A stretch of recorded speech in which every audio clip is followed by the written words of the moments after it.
በዚህ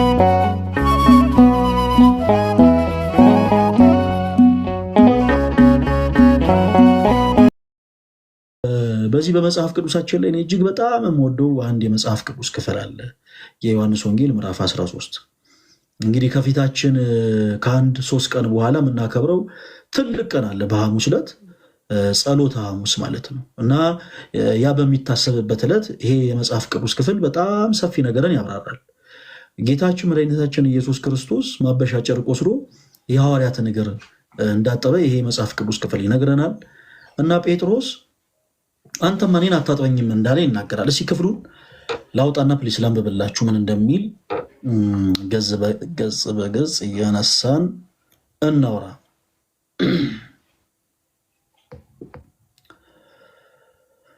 ኦኬ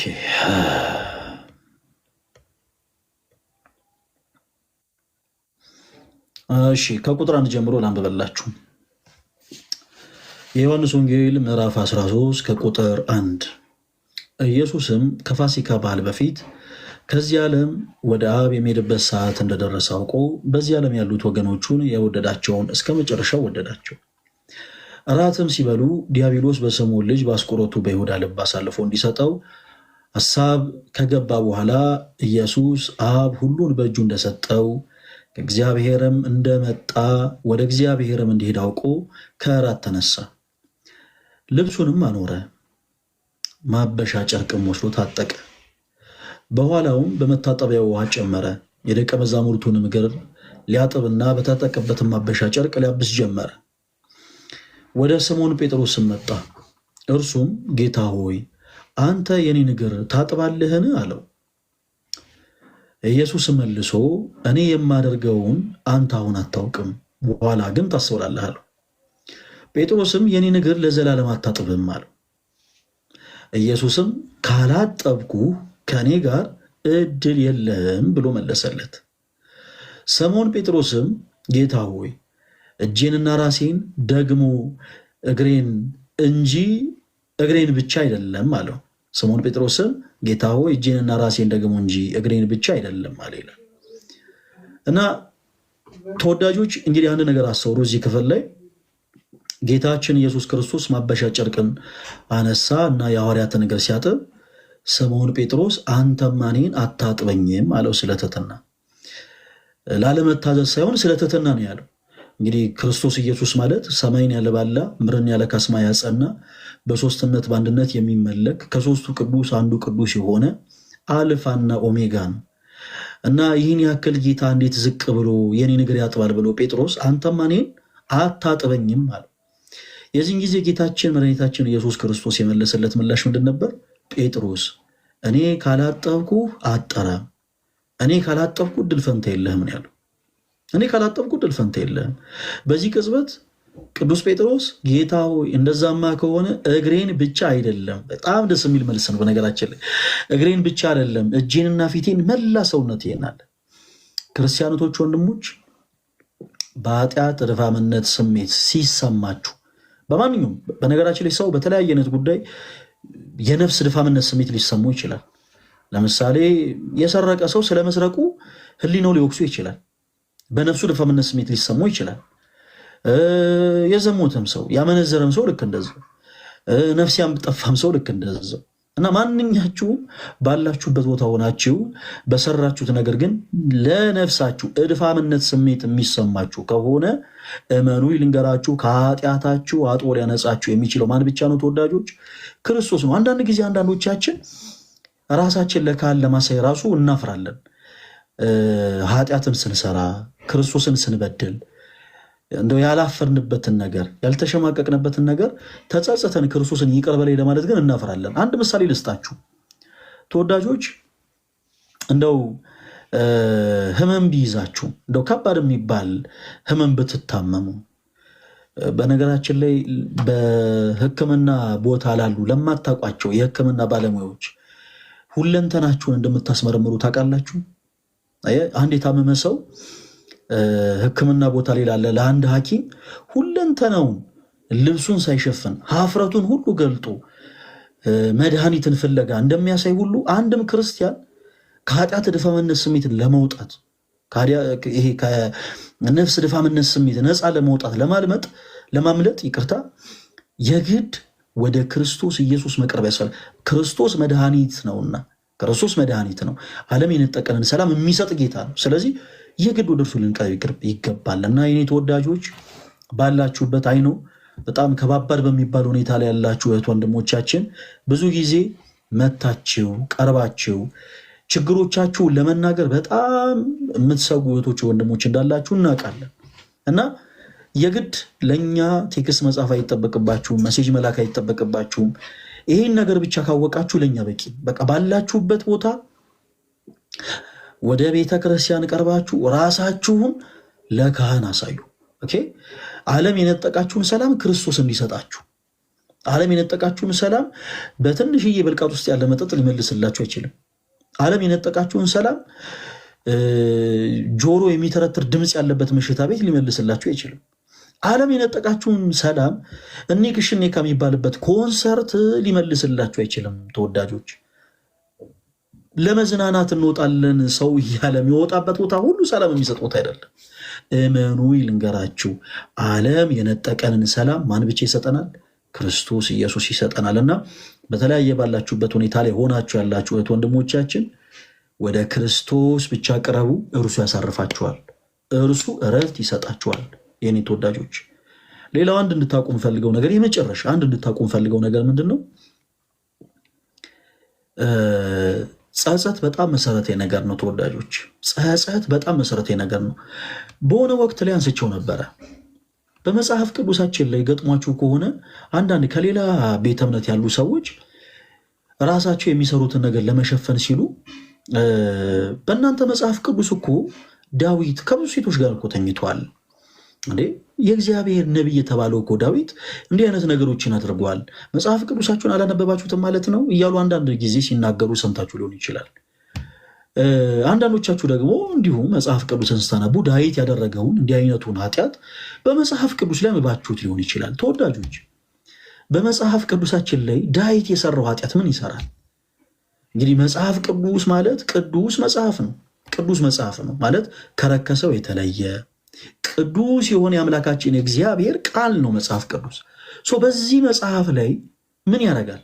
ዳዊት የሰራው ኃጢአት ምን ያደርጋል? የኔ ተወዳጆች ዳዊት የሰራው ኃጢአት የተጻፈው ክርስቲያኖቶች ወንድሞች እኛ ተምረን ከሱ እንድንጸጸት ነው።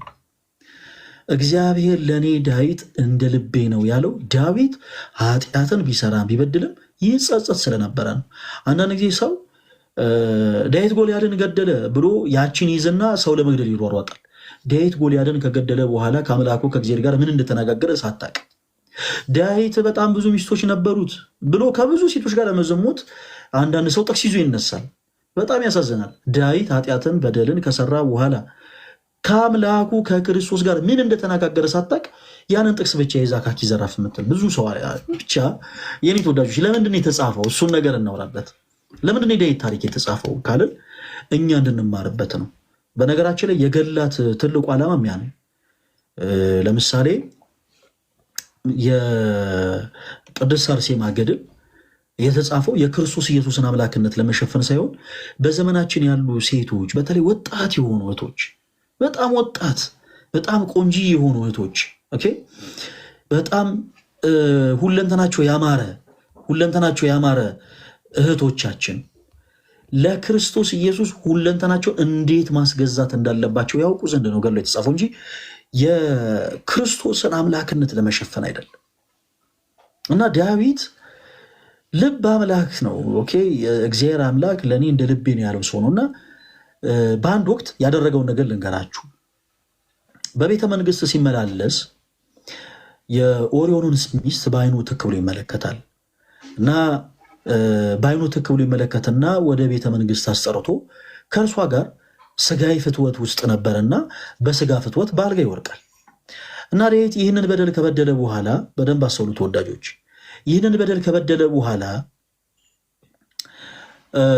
የእሷን ባለቤት ኦሪዮንን ከጦር ሜዳ ከጦር ቦታ ወደ ቤተ መንግስት እንዲመጣ ያደርገዋል፣ እንዲጠራ ያደርገዋል። እና የጦርነት ቦታው ምን እንደሚመስል ይጠይቀዋል።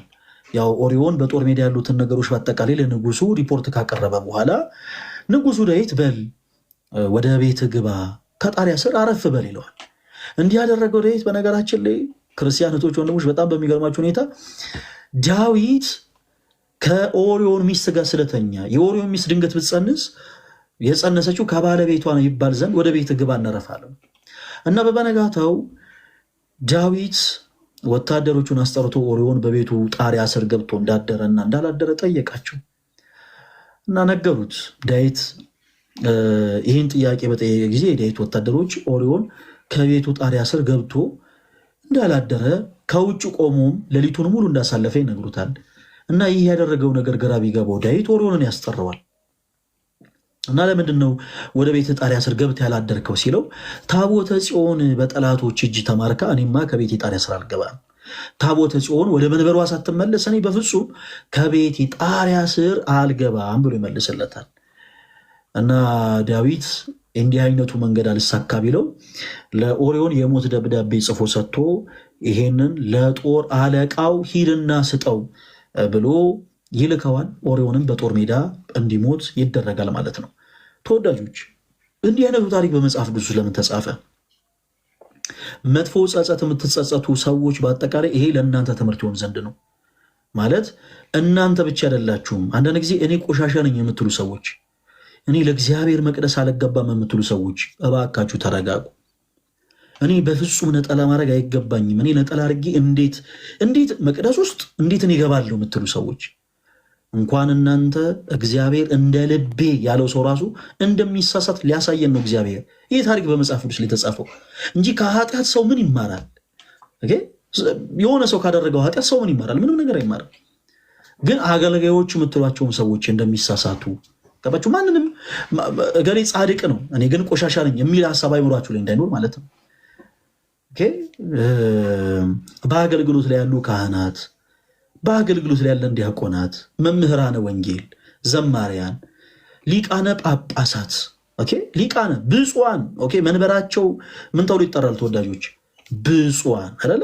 ብፁዕ ወቅዱስ አይደለ? ቅዱስ ፓትርያርካችን ደግሞ ብፁዓን ሊቃነ ጳጳሳት ቅዱስ ፓትርያርካችንም ጭምር በኃጢአት ሊወርቅ የሚችል ማንነት እንዳላቸው ለማጠየቅ ነው ይህ ታሪክ በመጽሐፍ ቅዱስ የተጻፈው። እና ክርስቲያኖቶች ወንድሞቻችን ስፔሻሊ በአገልግሎት ላይ ያሉትና እኛ ይሄ ቤተክርስቲያን ለኛ አይገባንም፣ ነጠላ መልበሱ ለኛ አይገባንም፣ ወደ መቅደስ መግባት ለኛ አይገባንም፣ ቅዱስ ቁርባን እኔ በፍጹም የምንል ሰዎች ጋር ያለው ትልቁ ልዩነት ምንድን ነው? እነዛ ሰዎች እግዚአብሔር አምላካቸውን ያገለግላሉ፣ ይገለገላሉ። በኃጢአት ቢሆኑ እንኳን ከኃጢአታቸው ክርስቶስ አጥቦ ሊያነጻቸው እንደሚችሉ ስለሚያውቁ ራሳቸውን ለካህን ያሳያሉ። ተወዳጆች እንዲህ አይነቱን እርምጃ እኛም ልንራመድ ይገባል። መልካሙን ጸጸት ዳዊት መልካም የሆነውን ጸጸት ስለተጸጸተ እግዚአብሔር ለእኔ እንደ ልቤ ነው አለ። እንደ ልቤ ነው። እግዚአብሔር ከሰው ልጅ የሚፈልገው ነገር ያንንም ስለሆነ ዳዊት ለእኔ እንደ ልቤ ነው አለ። ምንም አይነት ኃጢአት ልትሰሩ ትችላላችሁ። ኃጢአትን የማይሰራ አንድም ሰው የለም፣ የማይበድል አንድም ሰው ያለ። ከኃጢአት ንጹሕ ሆነ የተገኘች የክርስቶስ ኢየሱስ እናት ድንግል ማርያም ብቻ ነች። በሐልዮ በነቢብ በገቢር እመቤታችን ቅድስት ድንግል ማርያም ድንግል ነች። ድንግል ነች እመቤታችን ቅድስት ድንግል ማርያም። ክፉ ነገር ከማየት፣ ክፉ ነገር ከመስማት፣ ክፉ ከመናገር በሁለንተናዋ ንጽሕት ቅድስት ድንግል ነች። ሌሎቻችን ግን የአምላካችን እግዚአብሔርን የበደልን ፍጡራኖች ነን። እንበድላለን፣ ኃጢአት እንሰራለን። እንደው በገቢር ባንሰራ በነቢብ እንሰራለን። በነቢብ ኃጢአት ባንሰራ በኃጢአት ባንወርቅ በሐልዮ እንወርቃለን። ማንም ሰው በኃጢአት ይወርቃል። ትልቁ ነገር ከወደቁ በኋላ መነሳትን ማወቅ። ከወደቁ በኋላ መነሳትን ማወቅ። በቃ ዛሬ ላይ ወርቀሃል። የሆኑ ሰዎች አንተ እኮ እንዲህ አይነት ሰው ነህ ብለዋል፣ አንቺ እኮ እንደዚህ አይነት ሴት ነሽ ብለውሽ ሊሆኑ ይችላል። ያለፈውን እርሱትና ከዛ በአዲስ ማንነት ተነሱ። እኔ አንድ አባት ምሳሌን ሲመስሉ የተናገሩትን ነገር ትንሽ ልበላቸው። እኔ ተወዳጆች፣ አንዲት ሴት እግዚአብሔር አምላክ ሁልጊዜ ይገለጽላታል እና ለንስሐ አባቷ እየሄደች ተነግራቸዋለች። አባቴ እግዚአብሔር እኮ ተገለጸልኝና እንዲህ እንዲህ አለኝ ብላ ትነግራቸዋለች። እና እኛ አባት በተደጋጋሚ ከዚህ ሴት እንዲህ አይነት ነገርን ቢሰሙ ምን ትቀልዳለች ብለው በውስጣቸው ብዙ ጊዜ እንደው በጣም ፌዘኛ እንደሆነች አድርገው እሷን መሳል ይጀምራሉ። እና በጣም ቢመራቸው የሆነ ሰዓት የኔ ልጅ እግዚአብሔር ተገልጾልኛል ነው እያልሽ ያለሽው አሏት። አዎ መልካም፣ እንደዛ ከሆነ እኔ ሁለት ጥያቄዎችን እጠይቅሻለሁ እና እውነት እግዚአብሔር የሚገለጥልሽ ከሆነ ጠይቀሽው ትመጪና ትመልሽልኛለሽ አሏት። መልካም አለች። ከሰሞኑ እኔ ጋር የምትመላለስ አንዲት የንስሐ ልጅ አለች። በጣም ከባድ የሆነ ነገር የገጠማት እና እንግዲህ ያቺ ሴት መታ ችግሯን ለእኔ ብቻ ነው የተናገረችው እና ከእኔና ከእርሷ ውጭ ይህን ጉዳይ ሊያውቅ የሚችለው እግዚአብሔር ብቻ። ስለዚህ እውነት እግዚአብሔር የሚገለጥልሽ ከሆነ እስቲ ሄደሽ ጠይቁ ብለው እሳቸው እንደ ማፌዝ እያደረጉ ይጠይቋታል። እሺ ሁለተኛው ጥያቄ አለቻቸው። ከሰሞኑ እኔ የሰራሁት አንድ ትልቅ ኃጢአት አለ፣ አንድ ትልቅ በደል ከኔ ከአንድ ከካህን የማይጠበቅ ትልቅ የሰራሁት በደል አለ። ሳይውል ሳያደርግን ንስሐ ገብቼበታለሁ። ያንን ኃጢአቴን ከእግዚአብሔር በቀር ማንም ሰው አያውቀው። እውነት እግዚአብሔር የሚገለጥልሽ ከሆነ ሂጂና ጠይቂው አሏት። ያቺ ሴት እውነትም እግዚአብሔር ይገለጥላት ነበርና በጾም በጸሎት ረዥም ጊዜ ከወሰደች በኋላ ሁለቱ ጥያቄዎቿን እግዚአብሔር አምላክ ተገልጾላት ጠይቃ ተመልሶላት ወደ ንስሐ አባቷ ትመለሳለች እና እሳቸው እንደማፌዝ አድርገው እንደተለመደ ይቀበሏታል። ደግሞ ምን ብላ ልትዘባረቅ ነው ብለው ማለት ነው። እና አባቴ ሁለቱንም ጥያቄ ጠይቄያለሁ፣ ሁለቱም ጥያቄ ደግሞ ምላሾቹ ተመልሶልኛል ትላቸዋለች። እሺ ምንድን ነው የአንደኛው ጥያቄ መልስ አሏት። በትክክል ነገረቻቸው። እርሶ ጋር የምትመጣው ክርስትና ልጆ ክርስትና ስሟ ገሊት የምትባል የገጠማት ችግር ደግሞ ይሄ ብላ ያቺ ሴት ስቅስቅ ብላ እያለቀሰች ለእኛ አባት የነገረቻቸውን ነገር ይህ ሴት ታጫውታቸዋለች። እንደውም መፍትሄውም ይሄ ነው ብለሽ ለአባትሽ ንገሪያቸው ብሎ ያው እግዚአብሔር ነግሮኛል ብላ መፍትሄውንም ጭምር ትነግራቸዋለች። በጣም በጣም በጣም እኚህ አባት በጣም ደነገጡ። በጣም የደነገጡት ለምንድን ነው? ምክንያቱም ቀጣይ ሁለተኛ የጠየቁት ጥያቄ የእሳቸው ኃጢአት ነው። ማንም የማያውቅ ከእሳቸውና ከእግዚአብሔር በቀር ማንም ሰው የማያውቀው ኃጢአታቸው ነው እና በጣም እንደመጸጸት እያሉ አንገታቸውን እየደፉ ጠየቋት። የኔ ልጅ ለመሆኑ እግዚአብሔርን ሁለተኛውን ጥያቄ ጠየቅሽው አሏት። አዎ እርሶ እንዲያምኑኝ ብዬ ሁለተኛውን ጥያቄ ጠየቅኩት። የእግዚአብሔር ምላሽ ግን ረስቼዋለሁ ነበር አለች። ረስቼዋለሁ። ለምን? ንስሐ ገብቶበታል። አይደንቅም? የእኛ አምላክ እግዚአብሔር ኃጢአታችንን በደላችንን የሚረሳ አምላክ ነው። ተወዳጆች፣ የትላንት ማንነታችን በጣም የረከሰ ማንነት ነው።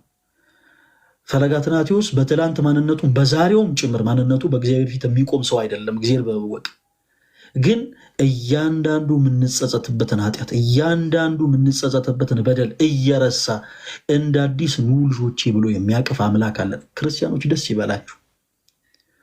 በኃጢአት መንገድ እየተመላለስክ ያለው ወንድሜ፣ በሱስ በተለያየ ነገር በጣም ነፍስን ሊያቆሽሽ በሚችል ነገር እየተመላለስክ ያለው ወንድሜ፣ እመኔ ልንገር፣ የክርስቶስ እቅፍ እንደሚመች የማንም እቅፍ አይመችም።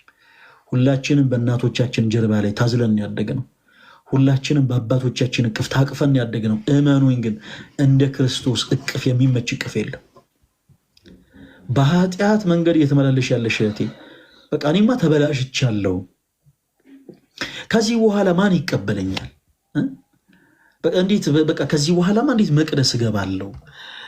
እኔ እኮ ቆሻሻ ሰው ነኝ፣ እኔ እኮ ቆሻሻ ሴት ነኝ። እንዴት ብዬ ቅዱስ ስጋውን እንዴት ክቡር ደሙንስ እቀበላለሁ? ይሄ ሁሉ ነገር ለእኔ የሚገባ አይደለም የምትይ እህቴ፣ እመኚ ልንገርሽ፣ አንቺ ብቻ ከልብሽ ተጸጸች። መልካም የሆነውን ጸጸት ማለት ነው። መልካም የሆነውን ጸጸት ከልብሽ ተጸጸች። ኃጢአትሽን የሚረሳ አምላክ ነው ያለሽ።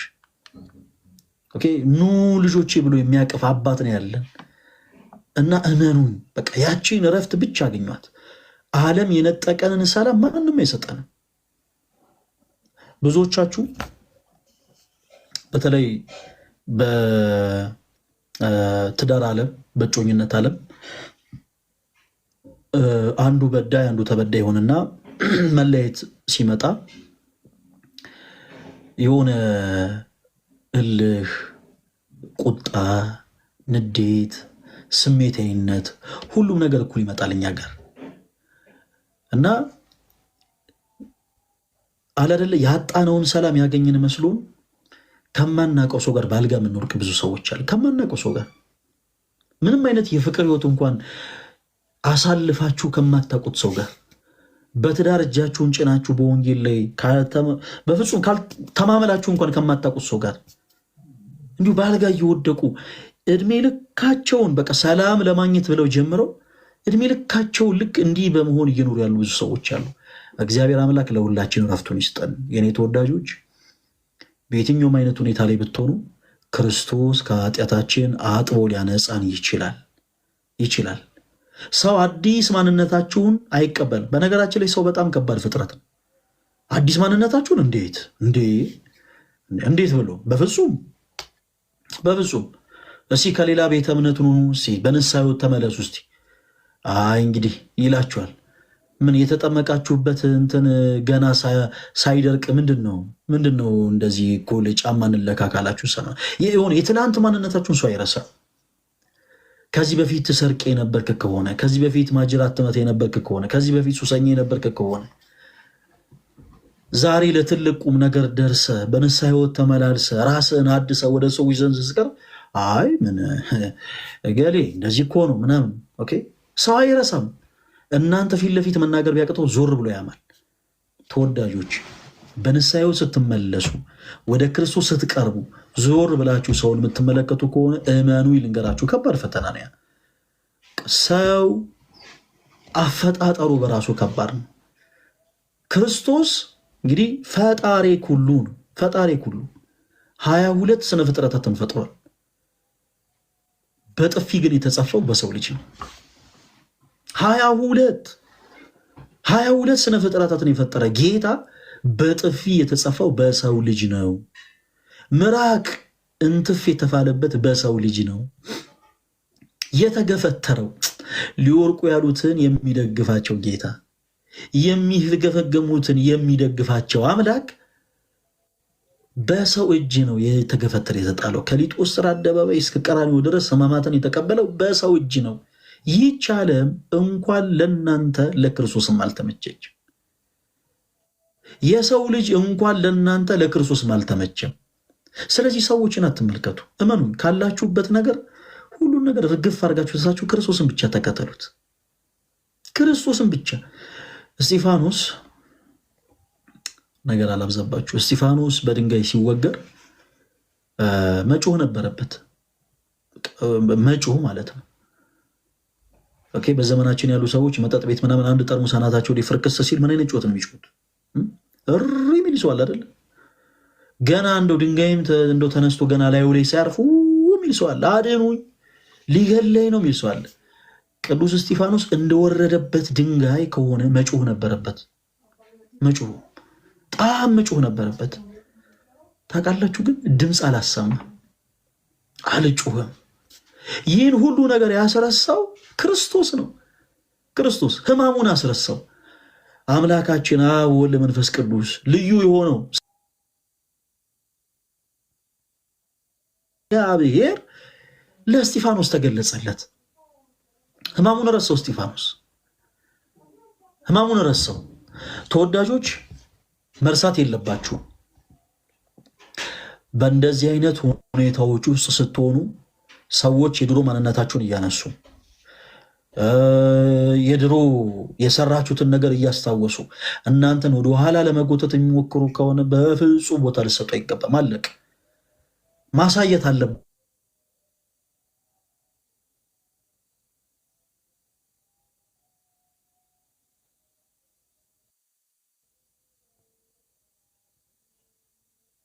መነኮሳት አባቶቻችን አስኬማውን ለብሰው ዓለምን ንቀው ዓለምም ንቋቸው ነው የሚኖሩት። በነገራችን ላይ ኦኬ ተወዳጆች እንግዲህ ትንሽ እኔ ጋር እንትን እያለብኝ ነው፣ የሆነ ነገር ቀይ በርቷል እና ፕሊስ በደንብ ኮፒ ሊንክ አድርጉልኝ። እሺ አቤላ እስቲ እንግዲህ ድምፄ ከተቋረጠ እስከዛ አንተ ቤቱን እንትን በል። አሎኑ ለምን ቀይ ነገር እንደመጣ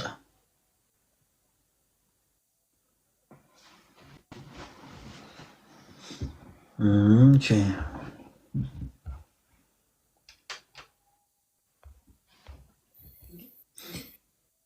ኦኬ እሺ፣ ጠፋ።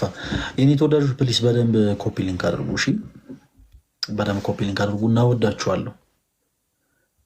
ውድድ ነው ማድረጋችሁ። ኦኬ ሰው የሰዎችን ወሬ እንዳትሰሙ።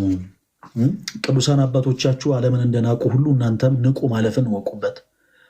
ሰዎች ስለ እናንተ ቁጭ ብለው ያልሰራችሁትን አይደል የሰራችሁትን ኃጢአት እንኳን እንዴ እሷ አላወቃችኋትም? ከዚህ በፊት እኮ እንደዚህ አድርጋ ከነገሌ ጋር እንደዚህ ተኝታ ከነገሌ ጋር እንደዚህ ሰርቃ እንዲህ ሆነ እኮ ነው ለዚህ ደረጃ የደረሰችው። በምንም ታመር እንዳታነቡ ነገሌ እኮ እኔን እያሙ ነው ምናምን። ፕሊስ በፍጹም ቦታ እንዳሰጡ። ክርስቶስ ኃጢአታችሁን እንደረሳላችሁ አውቃችሁ ፈገግ በሉ ሁልጊዜ። አንድ ዝማሬ ያላለ አትንገሩት ያውቀኛል፣ አትንገሩት ያውቀኛል፣ ስራዬ በፊቱ መቼ ተሰውሯል። በጣም የሚገርም ዝማሬ ስላበላሸው ይቅርታ። አትንገሩት ያውቀኛል። እውነት እኮ ነው፣ ክርስቶስ ያቀናል። ስለዚህ ክርስቶስ የረሳላችሁን ኃጢአት ሰዎች እንደፈለጉ አድርገው ቢያወሩ በፍጹም ወደኋላ እንዳትመለሱ። ትላንትና ስለ ማርያም ዘነይን ስናወራ ነበር አይደል? የኔ ተወዳጆች ማርያም ዘነይን በንስሐ ሕይወት ተመልሳ ሽቶ ገዝታ ወደ ክርስቶስ ዘንድ ቀርባ እግሩ ስር ወድቃ በእንባዋ እያለቀሰች የክርስቶስ እግር አጥባ ሽቶ ልታርከፈክፍለት አስባ ወደ ሽቶ ነጋዴ ዘንድ ስትቀር በመጀመሪያ ያለገጠበት ሰው ነው፣ ሽቶ ነጋዴው ማለት ነው። ማርያም ከምትወጃቸው ወንዶች መካከል አንዱ ሞተ እንዲህ ብሎ ነው የቀለደበት። ከምትወጃቸው ወንዶች መካከል አንዱ ሞተ እንዲህ። የዚህን ጊዜ ማርያም ዘነይን የሚገርም ምላሽ ነበር የመለሰችለት። አዎ ከምወዳቸው መካከል አብዝቼም ትልቅ ቦታ ከምሰጣቸው መካከል ዛሬ አንዱ ሞቷል፣ እርሱም ኃጢአቴ ነው፣ አሁን ልቀብሮ እየሄድኩ ማለች። መጠንከር ነው ያለባቸው እኔ ተወዳጆች። ካለንበት ነገር ልክ ስንመለስ ጥንካሬ ያስፈልጋል። የድሮ ማንነታችሁን ሰው አይረሳም። ቅድም እንዳልኳችሁ በትምህርት ቤት ስናድግ እንደው ትንሽ በድንጋይ ፈንከት ያደረግነውም ልጅ አይረሳልንም። እናንተ አድጋችሁ ምናምን እንደ ሁለት ፀጉር አብቅላችሁ ሸብታችሁ ከብራችሁ እንኳን ያ የድሮ ወዳጃችሁ መጥቶ አንተማ ያኔ ትምህርት ቤት ስንማር ይኸው እንደዚህ በድንጋይ መታኝ ይላል። ሰው አይረሳም፣ እግዚአብሔር ግን ይረሳል። እና ደስ ይበላችሁ፣ መድኃኒት የሆነው ክርስቶስ መድኃኒት ሊሆን የመጣው ለጻድቃን ሳይሆን ለኃጥአን። አይገርምም? የእኛ ጌታ እንዲሁ ስለወደደን በመስቀል ተሰቅሎ ስጋውን የቆረሰው ደሙን ያፈሰሰው ለእኛ ነው። ለእኛ ብቻ ቅዱስ ስጋውን በድፍረት አንቀበል፣ ቅዱስ ደሙንም በድፍረት አንጠጣ። በንስሐ ሕይወት ተመላልሰን ራሳችን ለካህን አሳይተን ንስሐ ገብተን በመቅደሱ ተገኝተን ቅዱስ ስጋውን ክቡር ደሙን ለመብላት የበቃን እንሆን እንጂ ክርስቶስ ስለምን መጣችሁ፣ ስለምን ስጋዬን በላችሁ፣ ስለምን እንደምን ጠጣችሁ ብሎ እንኳን የሚጠይቀን የሚኮንን ምንም ጌታ አይደለም። በቅዳሴያችን ጊዜ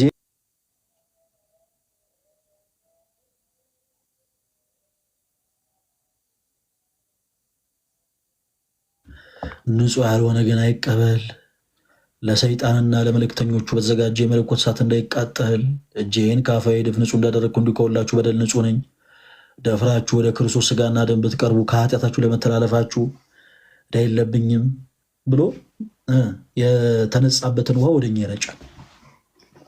ሰው በንስሐ ሕይወት ብቻ እንመላለስ እንጂ ቅዱስ ስጋው ክቡር ደግሞ የተቆረሰው ለእኛ ነው እና እባካችሁ በውስጥ መታችሁ በጣም መልእክት እያስቀመጣችሁ ያላችሁ ቶች ወንድሞች ጊዜ ላይ ያክብረልኝ እና እናንተን በቻልነው አቅም ለመውራት እንሞክራለን። ነገር ግን ፈርታችሁ እንደው መልእክትም ሳታስቀምጡ እየቀራችሁ እየራቃችሁ ያላችሁ ግን ቶች ወንድሞቻችን በቃ ባላችሁበት ቦታ ሆናችሁ ብቻ በንስሐ ሕይወት ተመላለሱ። ራሳችሁን ለካህን አሳዩ። ኦኬ፣ በንስሐ ሕይወት ተመላለሱ። ከዛ በኋላ ቅዱስ ስጋውን ክቡር ደሙን በመቀበል ሕይወታችሁን አጽኑት። ሰው አይሳሳትም ማለት አይደለም። ከቅዱስ ቁርባን ጋር ተያይዞ ብዙ ጊዜ ሰው በነገራችን ላይ ይሳሳታል። ምንድነው ያ? ቅዱስ ስጋውን ክቡር ደሙን መቀበል ልክ እንደ ጻድቅነት አድርጎ የሚቆጥር ሰው አለ። ማለት ጻድቅ ትሆናላችሁ ማለት አይደለም።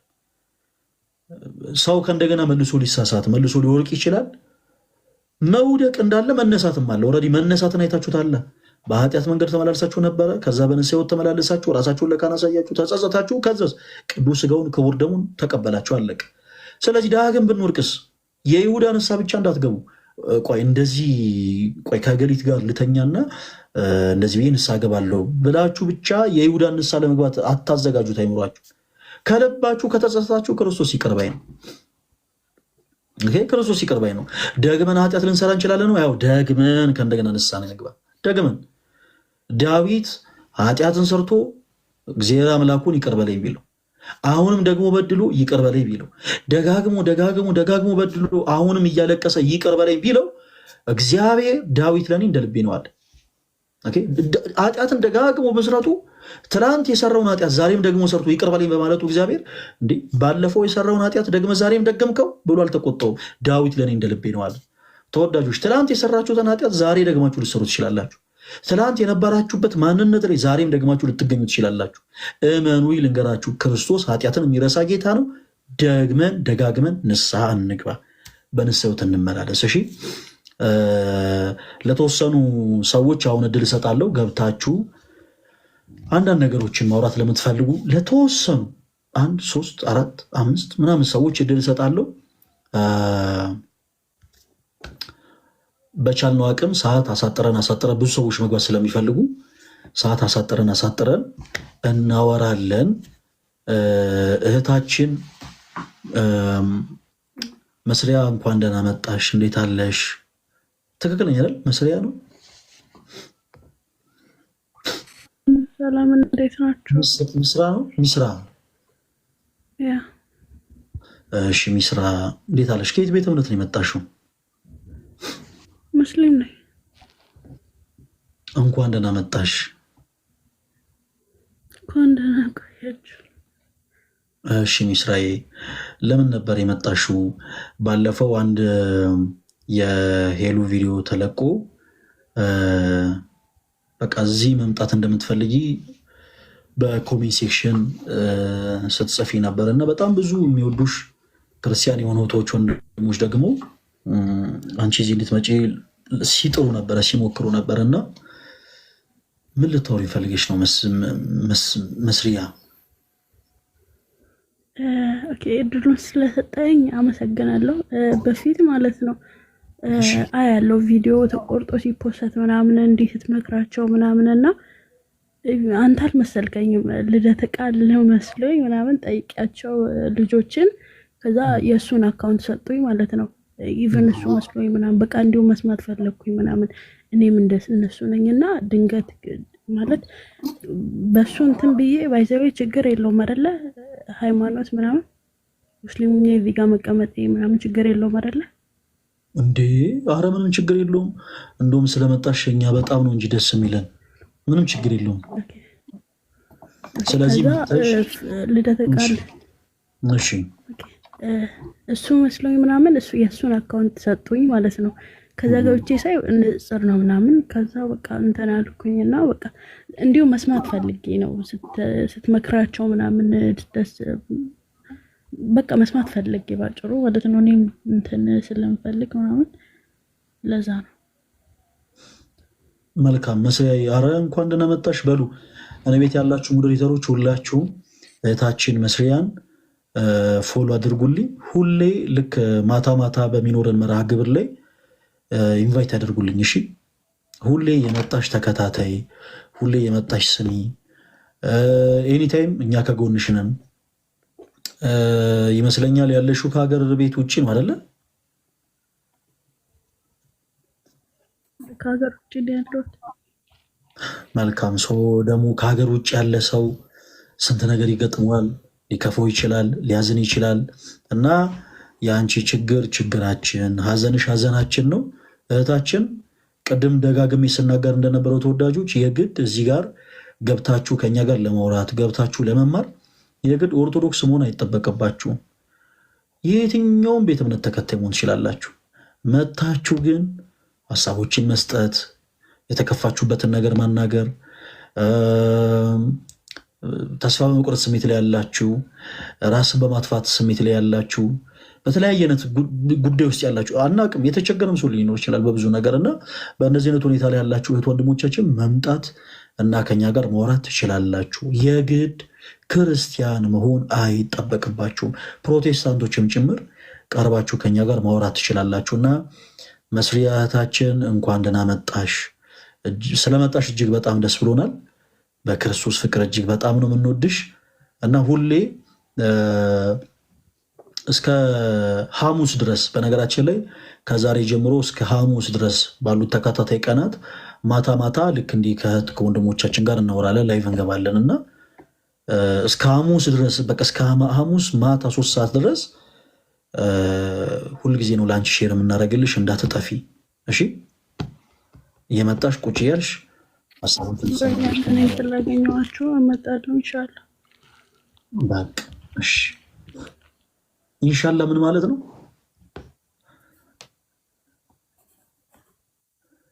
አይመስልህ?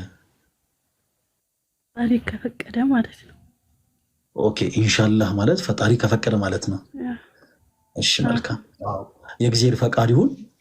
እስከ ሐሙስ ድረስ ባሉት ቀናቶች በአጠቃላይ አንቺም እየመጣሽ ከኛ ጋር ሀሳቦች ሲነሱ እያዳመጥሽ እንድትማሪ እንፈልጋለን። በጣም ደግሞ ሞር ጥሩ ጥሩ የሆኑ ወንድሞች አሉ።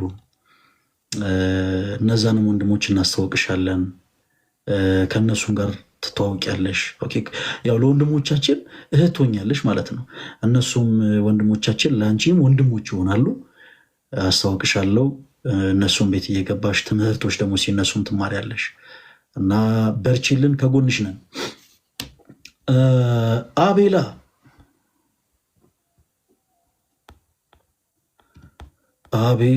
አቤል ፈለጋችን እንዴት ነህ? እንኳን አደረሳችሁ ህዝበ ክርስቲያን በሙሉ ሰላም ናችሁ?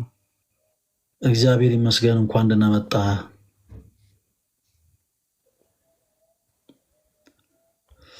እንኳን ደህና ቆያችሁኝ። ከረጅም ጊዜ በኋላ ስላገኘው ደስ ብሎኛል። በጣም ማከብረው ወንድሜ፣ እጅግ በጣም በጣም በጣም ከሚባለው በላይ ማከብረው ወንድሜ፣ የእውነት በአንተ በጣም ደስተኛ ነኝ። እውነት ዛሬ እንኳን የገባሁት አክቹዋሊ ምንም ልል ሳይሆን ከፈቀዳችሁልኝ አንድ የሆነች ነገር ማድረግ ፈልጋለሁኝ። ካልሆነ ግን ስለ አንተ ትንሽ መናገር ፈልጋለሁኝ። ፈለገ አንተ የብዙዎች መንገድ እንዲስተካከል ክስ አይደለም፣ የብዙ ወጣቶች በተለይ በዚህ ሰዓት እኔን ጨምሮ በጣም የሚገርም ስራ እየሰራ ነው። ፈለገ እውነት እግዚአብሔር አሁንም ከዚህ በላይ ሞገሱን ይስጥህ። እመብርሃን እሷ በዘርፋፋ ቀሚሷ ትጠብቅ። የምወዳቸው ጻድቁ አባታችን አቡነ ተክለ ሃይማኖት ይጠብቁ። የእውነት ከልቤ ነው። ምክንያቱም በዙሪያዬ ሰዎችን አያለሁኝ። እኔ ከእናንተ ላይቭ ስትገቡ ማንም አስወጥቶኝ አይደለም፣ ታስገቡኛላችሁና በምታስገቡኝ ሰዓት ብዙ ሰዎች ያዩኝና ስለ እናንተ ነው የሚነግሩኝ። ከነሱ ጋር እንደዚህ በመሆንህ እያሉኝ ራሱ ለእኔ በጣም ትልቅ ክብር ነው የሚሰጡኝና እናንተ በጣም አሩን ነው እንዴት ብዬ እንደምነግራችሁ አላቅም። ግን እግዚአብሔር አሁንም የክፉ አይኖችን ያዝላችሁ። የሚመጣ ነገር አለ፣ ብዙ ነገር እየሰማን ነው፣ ብዙ ነገር እየተደረገ ነው። ግን በቃ እግዚአብሔር የክፉ አይኖችን ያዝላችሁ።